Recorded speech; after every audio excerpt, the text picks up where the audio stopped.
This is so over! Game dev is dead and AI taking over? Today, Fable battles the new GPT-5.6 Sol to create the ultimate classic game remake. 2 AI giants, 1 winner. Let's dive in.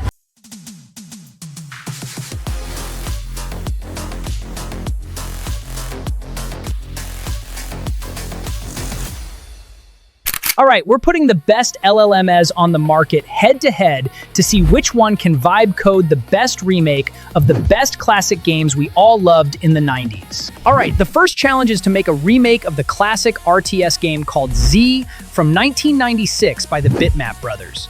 The prompt is to study the Zod Engine on GitHub, the open source version of the old game, and make a clone of the classic RTS called Z by the Bitmap Brothers, but in Three.js. Make it as close to the original as possible, but in 3D so we can rotate the camera and zoom like in modern RTS games.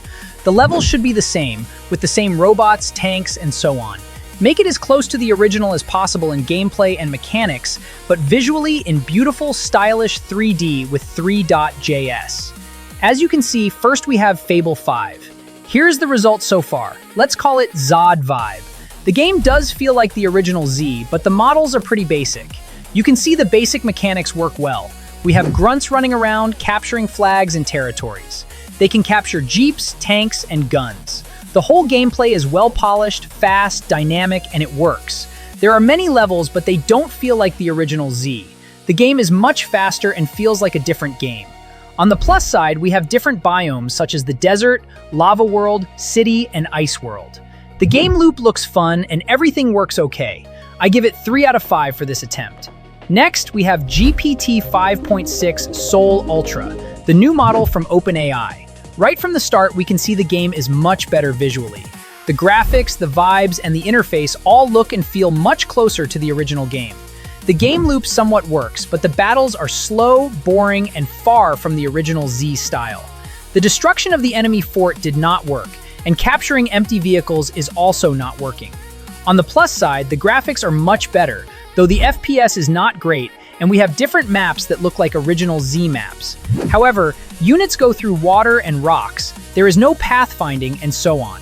Bottom line, it seems GPT used all its credits trying to make the graphics and did not put much effort into the gameplay, while Anthropic's Fable spent all its effort on gameplay and did not really care much about graphics.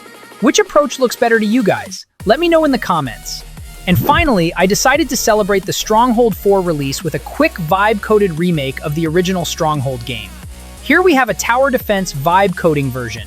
We can build swordsmen, archers, and towers, and defend our castle from ongoing waves of enemies. We have day and night changes, and the graphics and game mechanics all look good and work, especially for a one-shot generation. And of course, I couldn't help myself, so I also vibe-coded a remake of the classic Doom game. The AI called it Riftfall, and this version was made with GPT-5.6 Sol Ultra. It spent all my credits, but honestly, it was worth it. The game is super fun and addictive. We have 20 levels, different Inferno enemies, multiple weapon loadouts, great music made with Suno, and even AI allies that fight alongside me and help me progress. So what do you think, guys? Is indie game development dead, and is AI taking over game development? Let me know what we should vibe code next, and don't forget to subscribe. See ya!